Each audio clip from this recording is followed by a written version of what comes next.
to this special council meeting for the draft 2022-23 budget.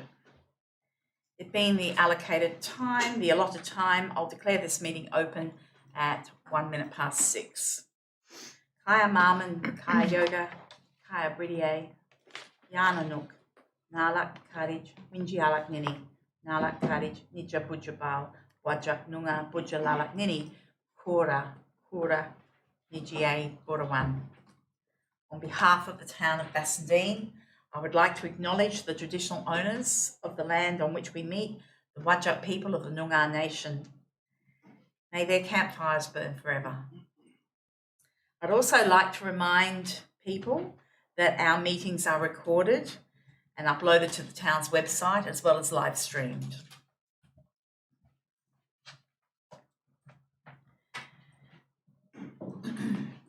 Announcements by the presiding person without discussion. It's Plastic Free July. So everyone, reduce your plastics.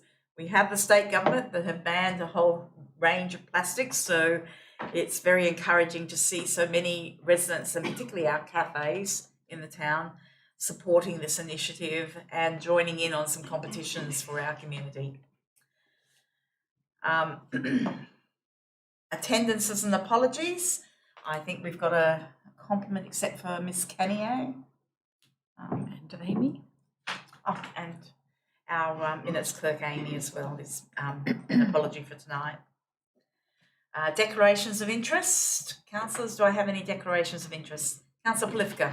Yes, in relation to item 8.1, the differential rates, I own a property that is affected by that, but pursuant to section 5.63 of the Local Government Act, there's an exemption whereby I can participate in that item. So I just wanted to make it known that I do own a property that's affected, but that's the mechanism by which I'm entitled to participate in that discussion. Thank you, Councillor Polifka.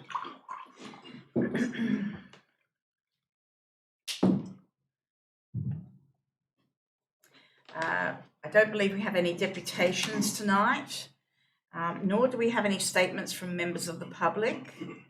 We do have, unless you would like to make a statement tonight? No? Okay. We are moving on to question time now, so you are free to ask a question, but what I'll do is read out the questions that have been provided online first.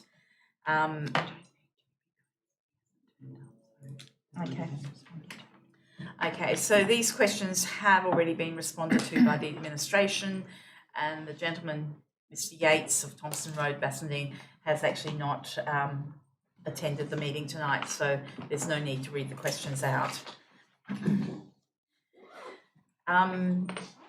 If the member of the public would like to ask a question, this is your opportunity. Otherwise, we'll move on to the item at hand. Thank you. So, councillors, we'll move on to the reports.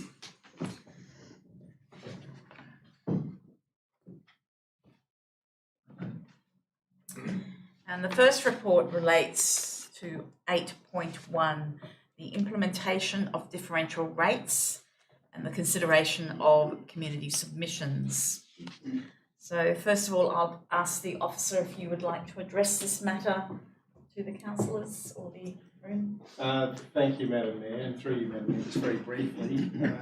So Council resolved in May, excuse me, to advertise differential rates for 2022-23 based on the following, which was a 4% general increase in the rate in the dollar, a 3% premium for commercial and industrial property, a 50% premium for vacant land, and retaining the same minimum payment as in the previous 2 years. The town received 2 responses to the advertising process as detailed in the report, and it's recommended that Council adopt the differential rates as advertised for the purpose of the 2022-23 annual budget. Thank you. Thank you, Mr. White. Councillors, are there any questions on this item? Okay. So I'll read out the officer's recommendation that Council 1 considers the written submissions received in response to the advertised proposed differential rates for 2022-23. 2, adopts the differential rates for the purpose of the 22-23 proposed annual budget set out in the following table. Improved residential rate in the dollar 8.7771, minimum payment 1,106. Improved commercial and industrial GRV 9.0404, same minimum 1,106. Vacant land, residential, commercial and industrial GRV 13.1656, same minimum 1,106. 3, adopts the objects and reasons for the differential rates for 2022-23 attached to this report. And 4, adopts the draft amended differential rates refund policy attachment 2. So, councillors, do we have a mover for that item? Councillor McWilliam, a seconder. Councillor McLennan, anyone against? Councillor Polifka. So, Councillor McWilliam, would you like to open with debate? Yes.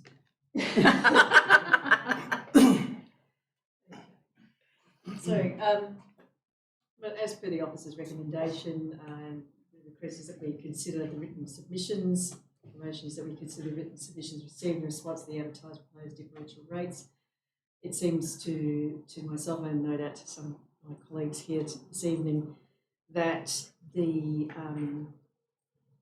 information was made available to people through the internet and through notices on boards and advice, etc., as to where to find it.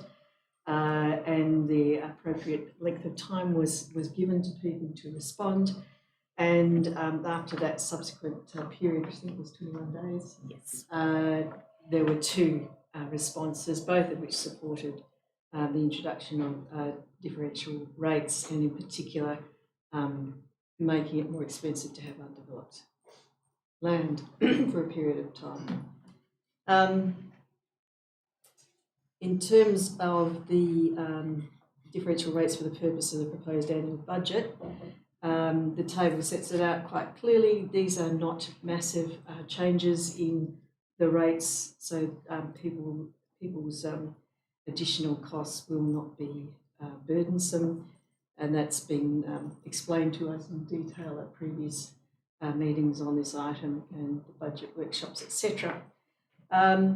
In terms of the objects and reasons for the differential rates attached to this report, I think that it's been very clear that we need to raise the funds available for the council to continue to provide good services to residents and to have funding available for that purpose, but also takes into account that there are some areas that perhaps should pay more. So residential rates are the ones that we're protecting so that the members of the community are not overly burdened. There's a lift for commercial and industrial, and then of course a kind of premium for vacant land. But I think the thing that really stands out for me is the consideration of comments from council earlier on this year, or last year I think it was, about the state of the construction industry and the fact that people may not be able to access builders, or they might get a slab and nothing for years. So it's a very difficult time, and so they might be wanting to develop their land, but it's difficult for them to do that. So because of those situations. So having said that, and having experienced the difficulty of getting tradespeople of late, I think that's a really good point. The vacant land for residential, commercial and industrial is where the real change is, and that is to charge more for vacant land, but taking into account the experiences of residents trying to develop. Councillor, I'll wind you up in a minute. And as far as adopting the draft amendment for differential rates refund policy, I thought that was also very considered and very fair, so that people might have a period of grace before the differential rates actually apply. Thank you.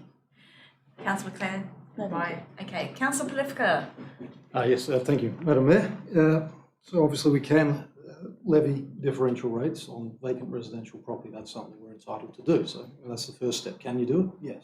Next question then is, well, should you do it? And the reason that we've been offered for that is to stimulate development in the town. And look, that's fair enough as well. My concern is that when you're taking additional funds from people for a particular purpose, is to ensure that those funds are actually used to execute that purpose. So you have persuasion by making it less desirable to have vacant residential property because the rates are higher. But we should also be looking to say, well, that additional money that we get, that additional 50%, we should be putting that into a fund for those purposes. So if we're serious about trying to increase the amount of housing stock within the town, we should be using that money for that purpose. My concern is that if we become addicted to a revenue stream from vacant land, and then all of a sudden there's a development boom, everybody's building, and that vacant land is no longer vacant, we automatically lose that revenue stream. So I just don't want us to become dependent on that. So I mean, that's my objection to that, is that we're collecting that money but not then diverting it back into a mechanism to assist with that stated purpose of trying to encourage development of residential property in the town. So that's why I can't vote in favour of it, but so I do understand the arguments put in favour of it. Thank you, Councillor Polivka. Councillors for? Councillors against? Sorry, no, just for speakers. I'll speak to this very briefly. I'm voting for this item for many reasons, but one of them is to achieve equity in how we rate different properties. So clearly, industrial and commercial properties, there is an increased level of services and maintenance that the town provides, particularly in road surfacing and curbing and things like that. Illegal dumping in the industrial area. There is a whole range of services that the town provides to ensure that our town has a face that is attractive and welcoming to the community. Trying to achieve equity in rating, I don't think anyone will ever be happy with the rates that they pay. However, these three levels of rating are, I think, fairly close to achieving a reasonable balance. And vacant land, I do understand some of the arguments have been put forward about charging vacant land excessive, what some people would perceive to be excessive amounts rate in the dollar.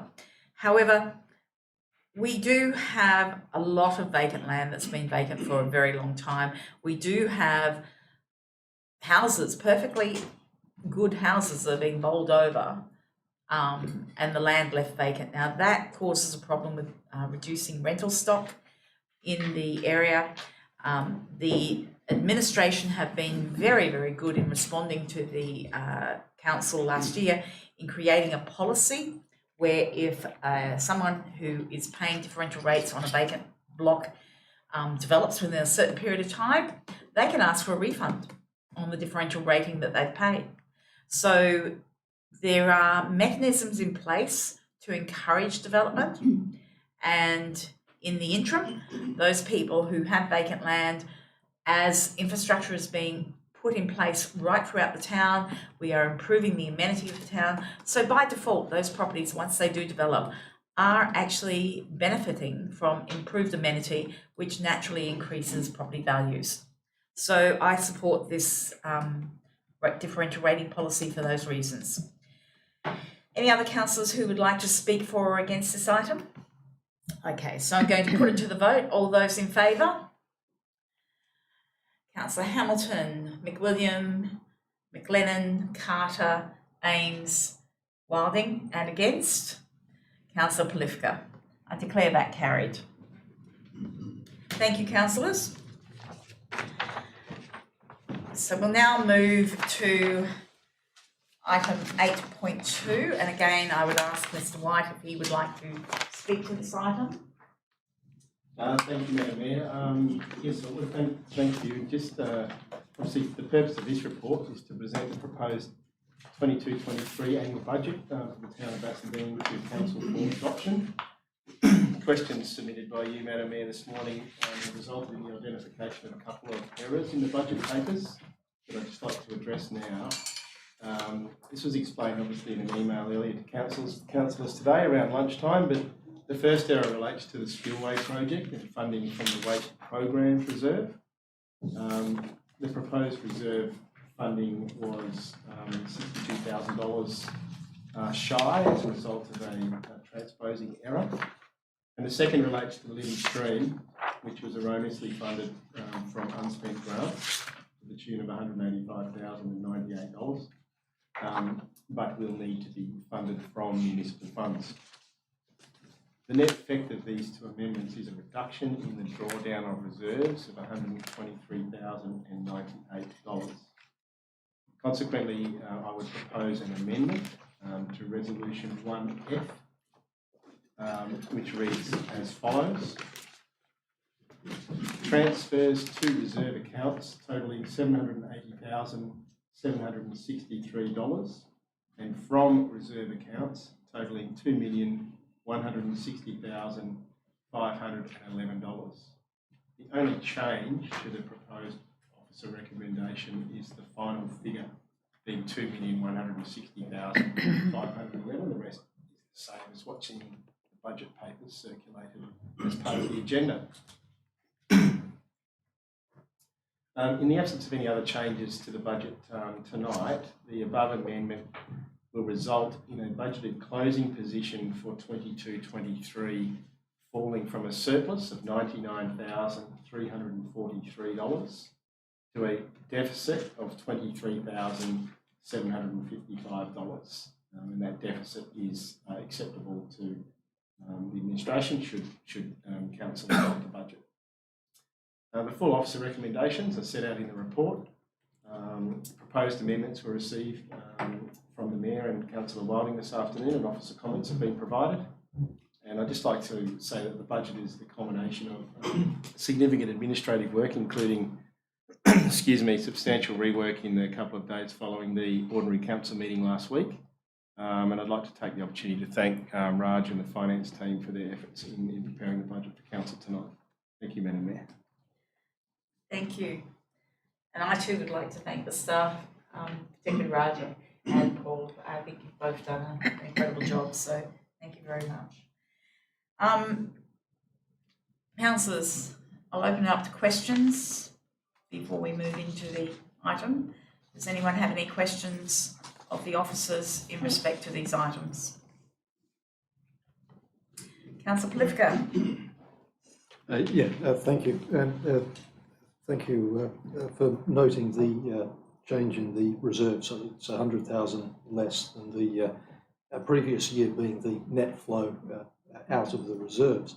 In terms of that, are we able to sort of project forward? If we were to achieve sort of a $100,000 reduction each year, would that sort of see us through? Would we be then able to use our reserves through then and then start to build them back up? Is that sort of the intention with seeking to reduce the amount by which we draw upon our reserves each year?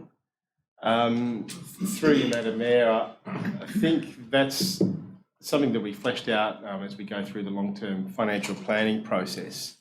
But I think the intention should be to build up the reserves as much as possible on an annual basis at the moment, considering the various projects and other business as usual and operational commitments of the town.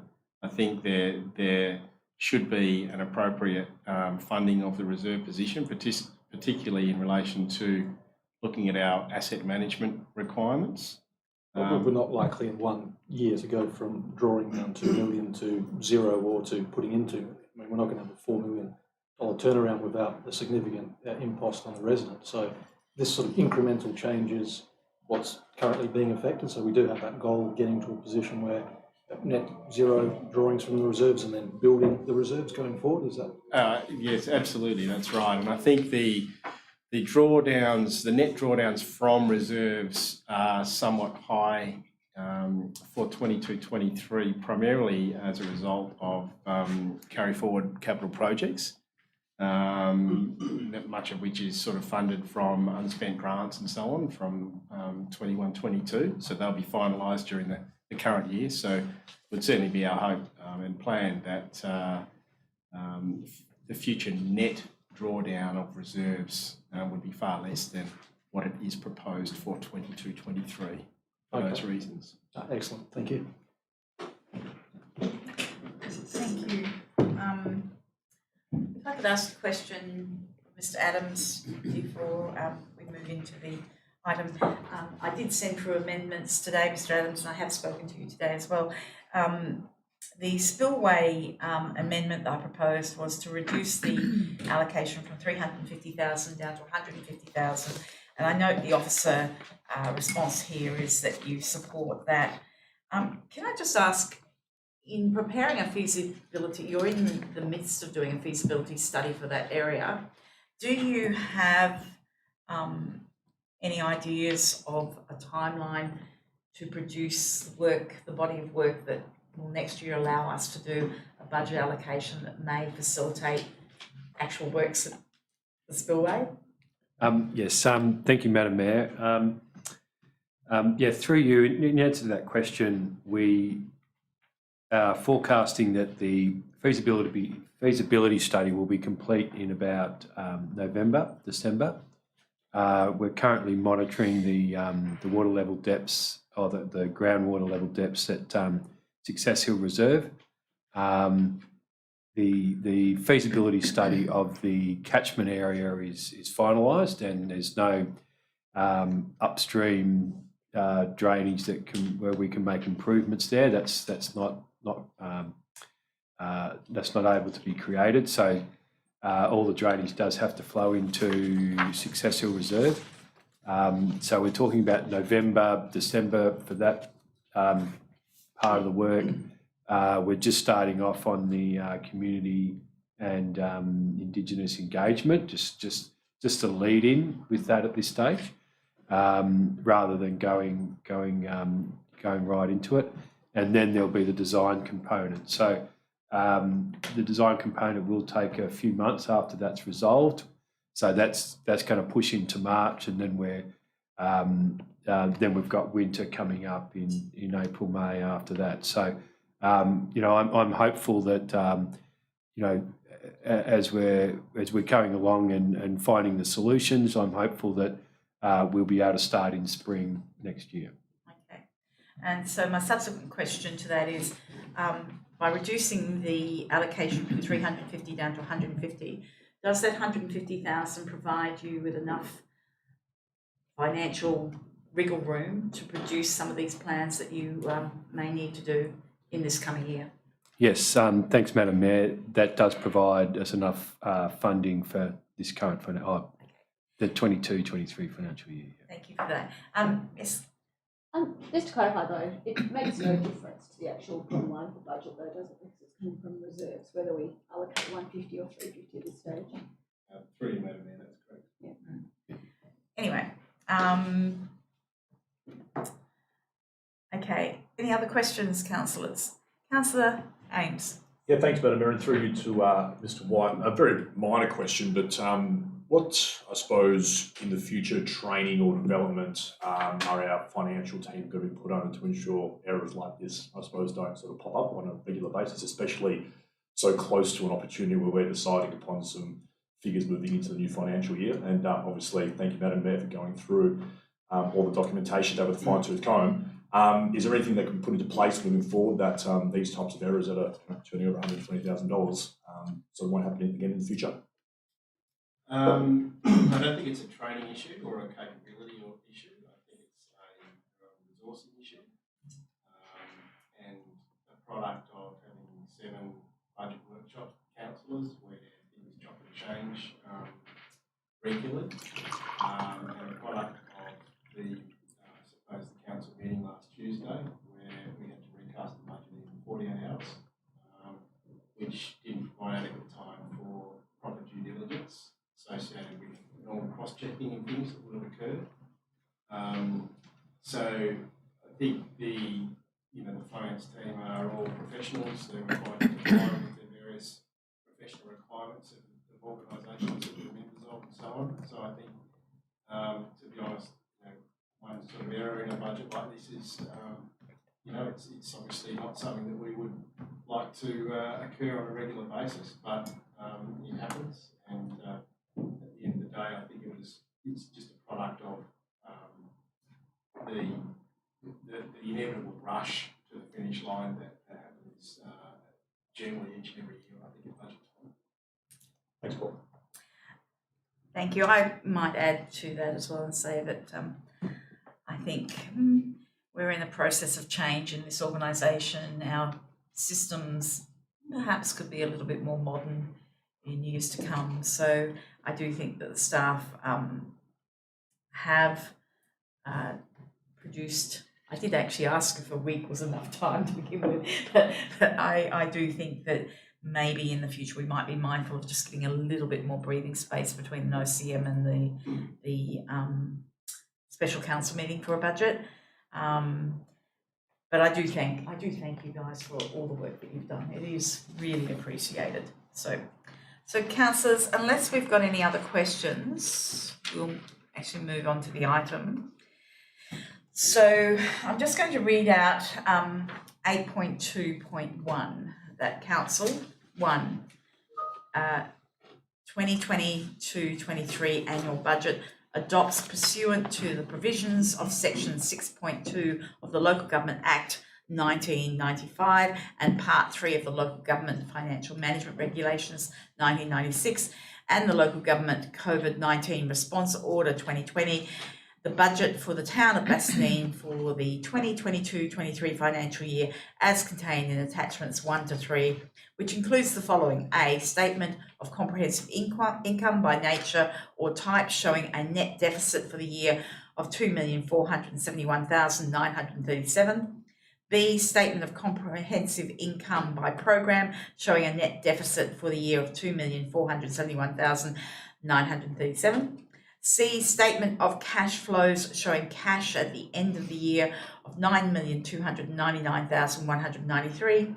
D, rate setting statement showing the amount required to be raised from rates of 14,511,165. E, notes to and forming part of the budget. F, transfers to reserve accounts totaling 780,763 and from reserve accounts totaling an amended amount now, which is 2,160,511,000. G, operational projects, that's 768,220 as detailed in confidential attachment 2. And H, capital expenditure and new initiatives of 4,708,651, inclusive of carried forward projects of 1,356,227, as detailed in confidential attachment 3. Now, Mr. White, just checking that point F, having now read out that change, that is appropriate. You don't have to do anything else, or? No, that's fine. Thank you, Madam Mayor. Okay, so councillors, the way forward on this, having had discussions with the CEO and Mr. White, is that I will move this item 8.2.1, ask for a seconder, and then we will go to amendments, and each amendment will be considered individually and then voted on, and if it's supported, become part of the motion, and then at the end I'll ask for voting on the substantive motion. So I'll move this item. Do I have a seconder? Councillor McLennan. Okay, so councillors, we've got a range of amendments that have been circulated today. I'll start with my first amendment. The amendment is that funding for Success Hill Spillway project and capital projects be amended from 350,000 down to 150,000. I'm obviously moving that. Do I have a seconder? Councillor Carter, do I have anyone against? I declare that carried unanimously. Okay.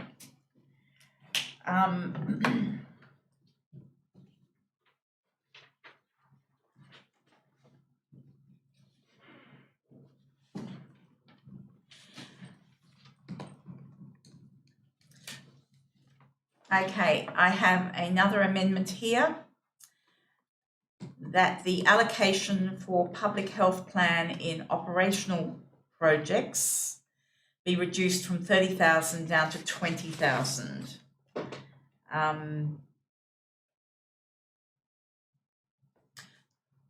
I'll move that. Do I have a seconder for that? Can we just ask the staff questions, please? Sorry. I'm just asking the staff. So Yes, certainly. just in the response given this afternoon, it said the reduction will not compromise the ultimate adoption of the plan, but may limit its implementation. Could I just get some further clarity around what that would actually, the impact would actually be?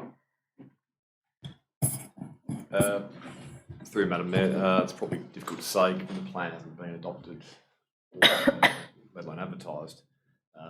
But the reason behind the $30,000, as discussed at least one of the workshops, was to provide for the finalisation of the document, both the advertising and any graphic design that was required to conclude it, but also provide some residual funds to allow for the public health plan to be implemented in for the remainder of that particular financial year. Obviously, as staff have conveyed earlier, the reduction of the budget would still allow the document to be completed, but it may well be that the activities that could be undertaken in the balance of the financial year would be limited. Thank you. Can I have a ask a subsequent question of that, Mr. Gibson? Would the activities involved in this plan be generated from in-house staffing, or is it from outsourcing? Through you, Madam Mayor, that would be ultimately a decision for council in adopting the plan at some point in the future, but I would probably suggest a combination of the two. Okay.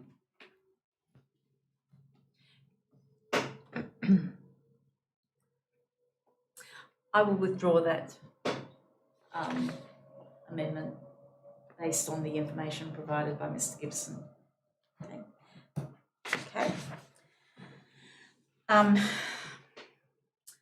I have another small amendment which doesn't affect the monetary values at all. However, in the confidential spreadsheets, there was nothing tying this to a particular area. So I'll read out the amendment: that provision of public art projects listed in capital projects be tied to expenditure in the Mary Crescent locality and Sandy Beach locality. I'd like to move that. Do I have a seconder?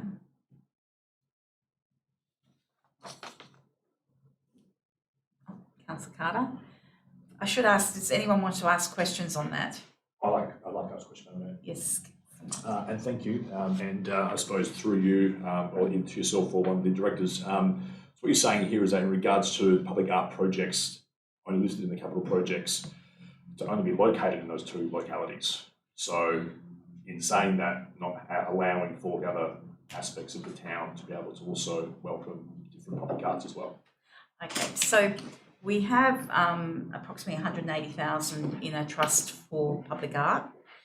And when we discussed this earlier in the workshops earlier in the year, I suggested that 180,000 should not be spent all in one hit, and suggested that each, the two projects should possibly be first cabs off the rank, and a value of around about 40,000 each. However, that would be dependent on the staff and MOUs that they might put out. So two projects at 40,000 each, roughly. The suggestion was Sandy Beach because obviously that area is coming to the end stage of a fairly significant project that includes a nature-based playground, plantings, and various other aspects. So to put an overlay of art in that area, and I did actually write precinct, so it doesn't specifically have to be on that reserve. It could be in a locality close to that where perhaps the staff might decide that it fits. The other locality was Merry Crescent. And again, the reason for that was that Merry Crescent was supposed to have Indigenous art incorporated into the project, but because of timelines with grant funding, that actually didn't happen. And Merry Crescent is also a project that's coming to the end of its with a wetlands restoration. So these were items that were discussed with the CEO previously, and it seemed opportune to actually look at those two areas because there are already projects coming to their final stages. So that's why I nominated those two areas. Councillor Carter. Thank you, Madam Mayor. A very quick question. Are we permitted under our rules to allocate this sort of funding anywhere, or are we tied to a specific spot because they come out of the art firm? Through you, Madam Mayor, I'll start in the first instance, but Mr. White might want to talk about the budgetary implications, if any. The funds were collected from developing landowners who made contributions under a local planning policy. There would be a reasonable presumption that the funds would be used in and around the area from which they were collected. And for that matter, for that reason, the location for the expenditure would need to be considered as part of the scoping of the project. So I'd suggest it's not a matter for the budget, apart from the allocation of the funds for the general purpose of public art. The particulars of where that public art would be located would need to be scoped out at another time.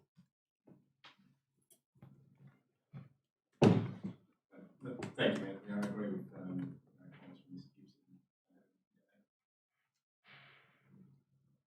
Councillor Angus. Thanks, Madam Mayor, and either to yourself, Paul, or Luke, do we know where those funds have come from in the town in regards to areas? And do they fall in line with the Mayor's amendments? Through you, Madam Mayor, I would suggest the bulk, if not all, would be in and around the town centre. Given the nature of zoning around the district, I would suggest none of the funds would have come from the vicinity of Sandy Beach. Some may have possibly originated in Eden Hill, but I'd suggest unlikely. Again, staff would have to go back and do a bit of research onto the origins of the contributions, but I'd suggest most of them would be in and around the Bassendean town centre. And then just follow up on that as well, is it a scenario where, as you were saying, that the allocation of funds for public art in the areas to come back to council, would there be a conversation between council administration and the funds, where they've come from, for the from where those funds have come from, to have them approve for where this particular public art is displayed based on the funds that have been received by the town? Through you, Madam Mayor, I'd suggest there would be some interaction. What that looks like exactly, I'm not sure, but at the very least it would be information conveyed to the bulletin or a workshop with councillors. On the basis that, sorry, Okay. did I miss a hand? Just a quick question. Yes, yes. For Director Gibson. So that funding has to stay, is it within the locality from which it came? Is that the... Through you, Madam Mayor, there's no hard ruling, as far as I'm aware, about whether it has to be within the same suburb. I would suggest, as a general principle, in terms of taking contributions from developing landowners, there would be a reasonable expectation that the funds would be used in and around the area from which they were sourced. I think that would be a fairly reasonable principle to adopt for all funds collected from developing landowners, but again, that could be further explored with councillors subsequent to the budget process. Yeah, I certainly would appreciate that. Thank you. Thank you for that. Mr. Gibson, I think some of these funds have been held for a very long time as well. Would that make finding the history of where they've all come from a little bit difficult on occasion? Through you, Madam Mayor, No, we'd be able to find, I'm sure, trawling through Synergy, we'd be able to actually find, there'd be financial records, and the financial records would tie to some sort of reference, be it an applicant or a property or some other descriptor, and we'd use that to find the actual application for development approval. Okay, so on the basis that you've indicated that this would come back to council in some format in either a workshop or autumn, what have you, I'm happy to withdraw that. So that will remain, the allocation will remain exactly the same in the budget. It made no difference to the allocation whatsoever. If you just, excuse me, this one here, it doesn't have to go through, that can come from, she would try it. The autumn is, absolutely. So there were a couple that I actually, sorry councillors, you may have sheets there that show some that I had withdrawn earlier today anyway. So apologies for that. It's just Mr. White's email and my email crossed paths, so I didn't actually read his responses until after I'd seen the proposed amendments. So with advice from Mr. White, I have withdrawn a couple anyway. Now, councillors, this brings us to, so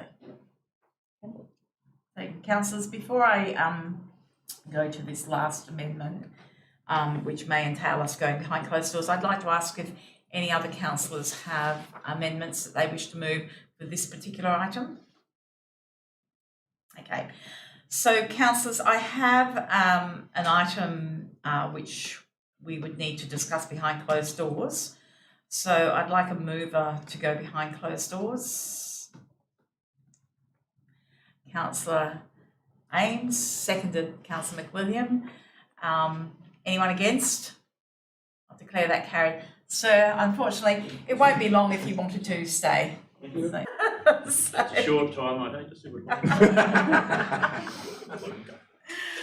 And, okay, so councillors, we have moved item 8.2.1. We have a couple of amendments that are now included into that. And so I don't think we're going to debate this. So I think I would like to move this. Do we have, put it to the vote, sorry. The amendments that are on here, there's only two. Yes, but she's number, this is, we're just doing this one here. Oh, okay. Oh, the operational. Yep. Yep. Oh, yeah. So councillors, we're just on the first section, which is 8.2.1. Okay, so I'm going to put that to the vote. All those in favour? That's carried unanimously. Okay, councillors, we'll now move on to 8.2.2. I'll just read this one out. Approves to waive the 22-23 council rates of $7,342, excluding the emergency services levy for Westcare Incorporated in accordance with section 6.47 of the Local Government Act.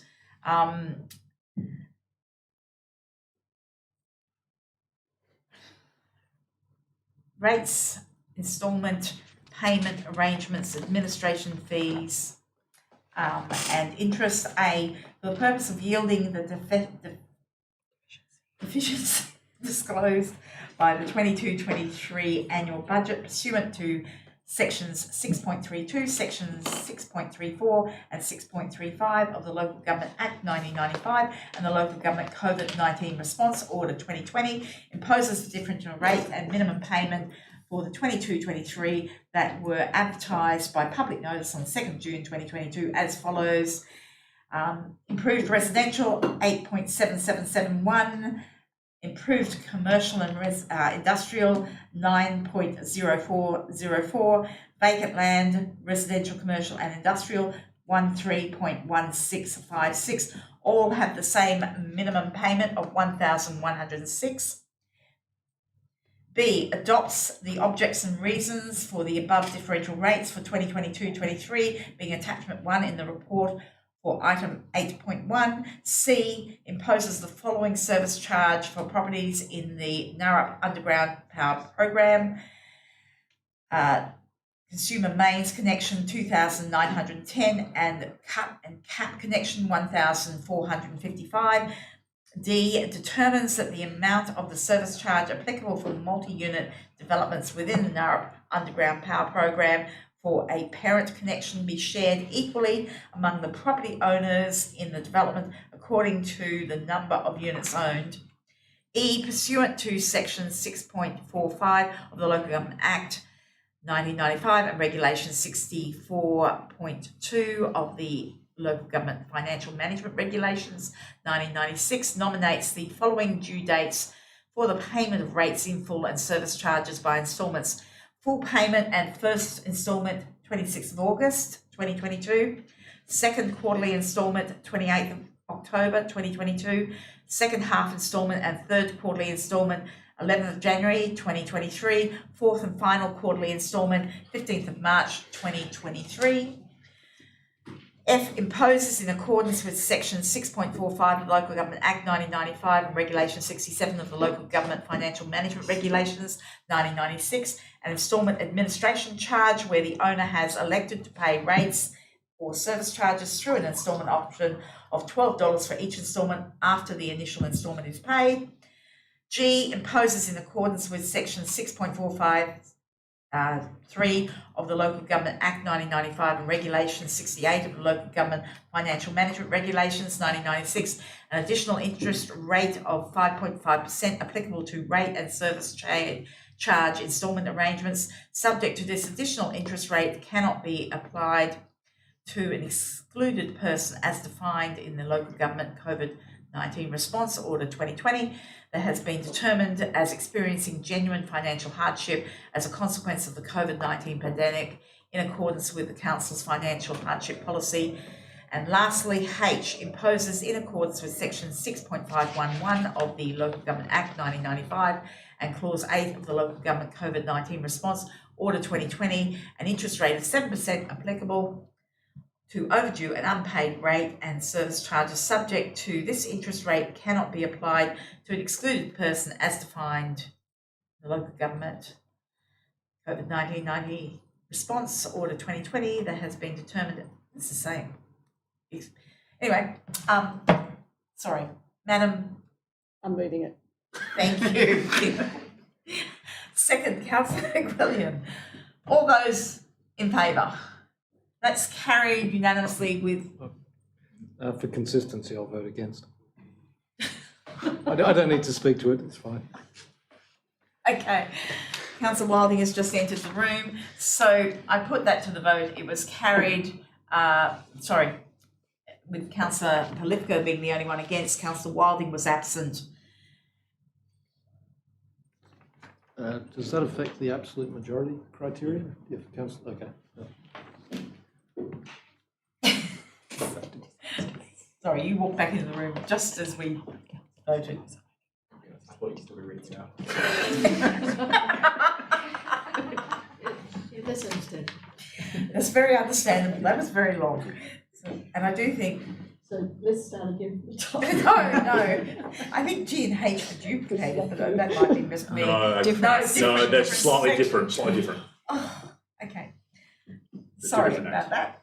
Okay, councillors. So that's carried. You've got that, Natasha, right? Thank you. Okay, we go to number 4, fees and charges.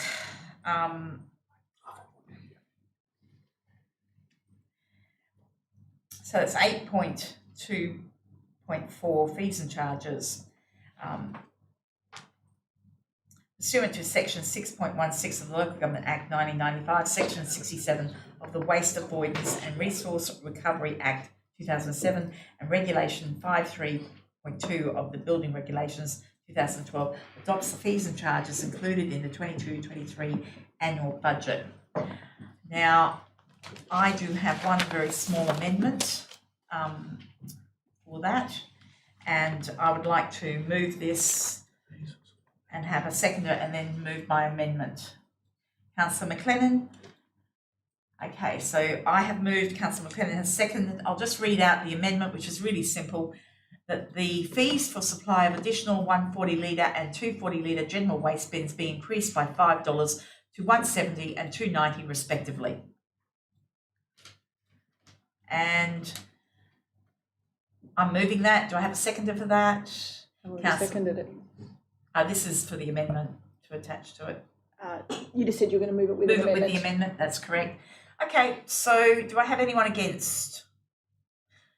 No, I'll declare that carried unanimously. Thank you. So we go to item 8.2.5, elected members' fees and allowances. Just quickly read that out. We are getting to the finish line, folks.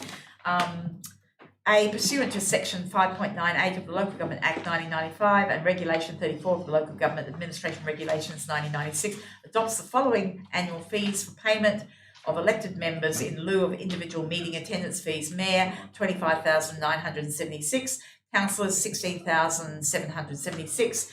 B, pursuant to section 5.99A of the Local Government Act 1995 and Regulations 34A and 34AA of the Local Government Administration Regulations 1996, adopts the Information and Communications Technology allowance of $3,500 for elected members. C, pursuant to section 5985 of the Local Government Act 1995 and Regulation 33 of the Local Government Administration Regulations 1996, adopts the annual local government allowance of $37,881 to be paid to the Mayor in addition to the annual meeting allowance.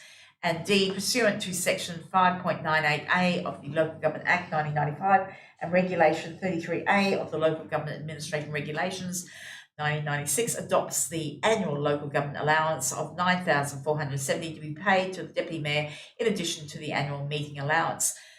Can I ask a question? You certainly may. Oh, thank you. Very quickly, is this the lowest amount to be paid, or is this the sort of somewhere in the middle? Through you, Madam Mayor, it's the maximum. The maximum? Yep. Thank you. It's for a band 3. Sorry, yes, the maximum for a band 3 local government. Okay. Councillor Plifka. That answered the first part of my question, is what band are we still in? So band 3. What do we need to do to move into one of those higher bands? When does that occur? Increase our population. No, I suppose just in terms of, obviously there's been in the media communication that different bands having different considerations apply to them. So I was just wondering whether we're on the precipice of becoming band 2, or if we're deeply entrenched in band 3 and are likely to remain for some time. Through you, Madam Mayor, I need to research the exact parameters to move up to band 2, but anecdotally I think we're fairly well in the middle of band 3, and we would need to embark on one of the substantial growth patterns that you alluded to earlier on this evening. I think to qualify for a band 2 local government would need to be substantially bigger. That's automatic when you become a city? Is it just towns and shires that are in band 3, or is it? No, there are different criteria for a city. I'll leave it at that. Thank you, Councillor Plifka, because I don't think we're going to expand the population in the next year. So councillors. That's right. We've moved it. We've got a seconder, I think. No. Okay. Mover. Seconded, Councillor Plifka. I've moved it. Anyone against? Okay. Councillor Carter's against. Okay. I don't wish to debate. Councillor Plifka is seconded. Do you wish to debate? I'll give Councillor Carter the opportunity to say something in that regard. So I'll just say that based on what's been said, we are in the middle of the band 3, and the fees are commensurate with that status. Councillor Carter against. And I'll be very brief. We've been asking for sort of fiscal restraint virtually all night. I think we could start with ourselves. I'm quite happy to have a reduction in fees and for councillors, so I moved that way.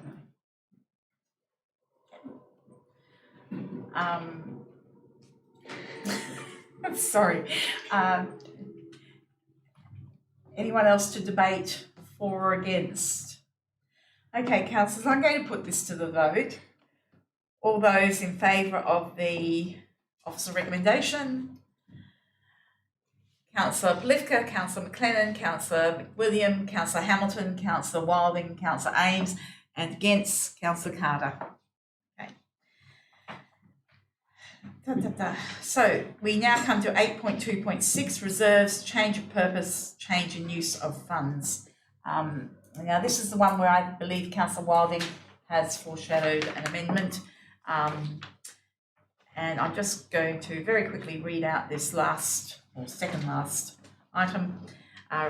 Pursuant to section 6.11 of the Local Government Act 1995, Council approves A, creation of an underground power reserve, Eden Hill, to enable an equalisation reserve to recover any income and expenditure timing related to transactions for the Eden Hill Underground Power Project. B, a change in name of the Plant Equipment Reserve to Fleet and Plant Reserve. C, a change in the purpose of the Fleet and Plant Reserve to accrue funds for the purpose of replacement of fleet, plant and equipment. Now, Councillor Wilding, you have an amendment. If you would like to read that out, and perhaps you might wish to move the officer recommendation with your amendment. Madam Mayor, if I could ask a quick question. You may. Thank you, Madam Mayor.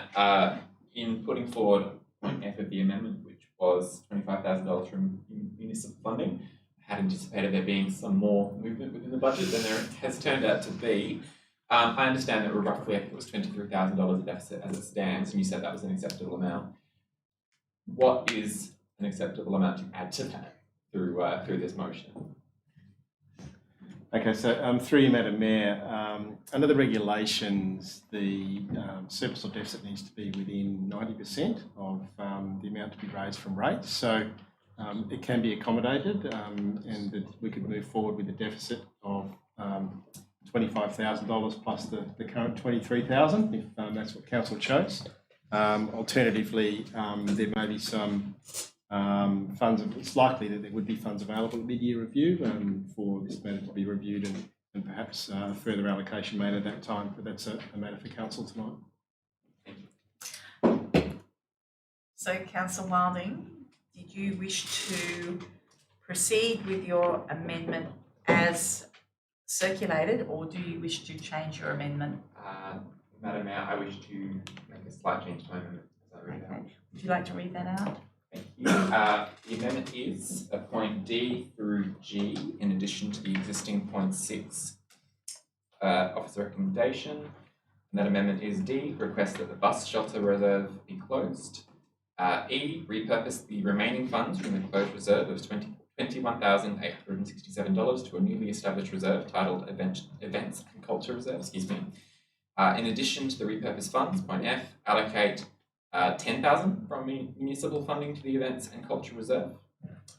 And G, establish the purpose of the new Events and Culture Reserve for significant or major events / cultural activities. So the adjustment there is from the $25,000 to the $10,000 amount in point F. Okay, so you're moving the officer recommendation with that amendment? Sure. Right. Do we have a seconder? Councillor Polifka. Do we have anyone against? I just had a question. Yes. Just with part B, changing the name of the reserve, that does absolutely nothing, I assume. It's changing the purpose, that's the important part. Sorry, let's get that. So this is prior to Councillor Wilding's. So B, a change in the name. So this was that was adopted by council at the June council meeting as part of the plan, fleet and plan item the council considered. It's less relevant today than it was last Tuesday because of the changes made or the different amendment proposed and carried by council last Tuesday. But it's just to expand the potential uses of funds in that reserve. Yes, the name change explains what it's for, but it's really C that does that, which changes the purpose. I mean, we could give the fund, we call it the A reserve or the B reserve. It doesn't really matter what it's called, it's the purpose that's the important thing. And so we can change the purpose in that way. Yes. Yeah, okay. Okay, so you're still seconding Councillor Wilding's Yeah, absolutely. Okay, right, so we have a mover and we have a seconder. Do we have anyone against? I'll put that to the vote. All those in favour?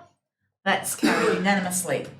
Okay, we'll move on to item 8.2.7, loan underground power. Pursuant to section 6.20 of the Local Government Act 1995, approves the CEO making application to the Western Australian Treasury Corporation for a loan of up to $2,454,568 and to draw down on that loan as and when required to enable the town to meet its cash call obligations under the co-funding agreement with Western Power as amended. We have a mover, Councillor McLennan, seconded, Councillor Ames. Anyone against? I'll declare that carried unanimously. Materiality adopts a material variation of $5,000 or 10% of the appropriate base, whichever is the higher, for the 2022-23 financial activity statement for the purpose of reporting under Regulation 34.5 of the Local Government Financial Management Regulations 1996 and AASB 1031 materiality. Okay, do I have a mover? Question? Yes, sir. And through you to Director of Corporate Services. Is that like a standard sort of value or percentage? Just a knowledge question for myself for the future. Thank you, through you, Madam Mayor. I might ask whether Raj wants to add to this answer, but it's pretty low. We are very low actually at $5,000 materiality threshold compared to other local governments, but it's been in line with, I suppose, the risk appetite of the Town Council historically. Cool, thank you. Councillor Plewka? Does that add to our costs in terms of corporate services or governance? And do more eyes need to look at things because we've set the bar so low? Through you, Madam Mayor, no, it's not a problem. We can automate the process and it just affects the way we report on variances through our monthly financial statements in council. You're happy with it? I'm happy with it. Okay, councillors. So one more question, sorry, Madam Mayor. And again, through you to Paul, what would be the outlier for this particular value within just general council business? Raj, might want to answer that.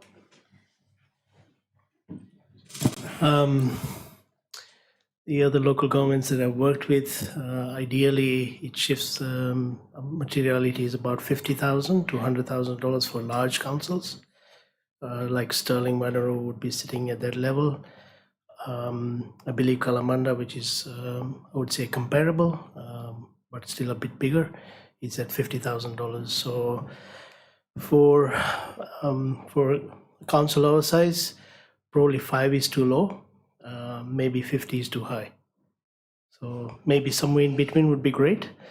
For my end, when we do the fast reporting, it does take additional time because we have to then look at that variance and explain it, because it then comes out of that threshold. So there is some administration effort involved in reporting. Councillor McLean. Just a question. So the recommendation we have before us is for a $5,000 variance. You just said that it's too low. What is your true recommendation for council?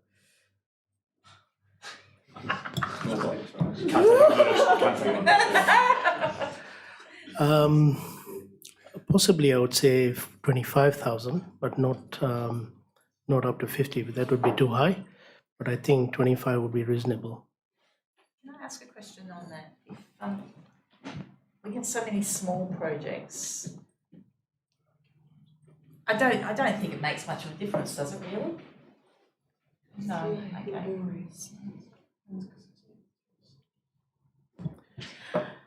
Are you looking to make an amendment, councillor? Well, I can make an amendment. So I was going to say 15,000, but you know, Councillor Plewka, you had your hand up as well. Yeah, I'm happy with the recommendation of 25, but if 15 is what's on the table, I'm more than happy to second that. So let's say 15, and if we feel that that needs to be increased over time, then so be it. Are you happy with that, Jennifer? Okay, so we'll change that to 15,000. Okay, so I've changed that, so obviously I'll move it. A seconder, Councillor McLennan, anyone against? We'll declare that carried unanimously. And councillors, that brings us to the close of this special council meeting. Thank you, councillors, thank you, staff. I managed to get through this first budget one.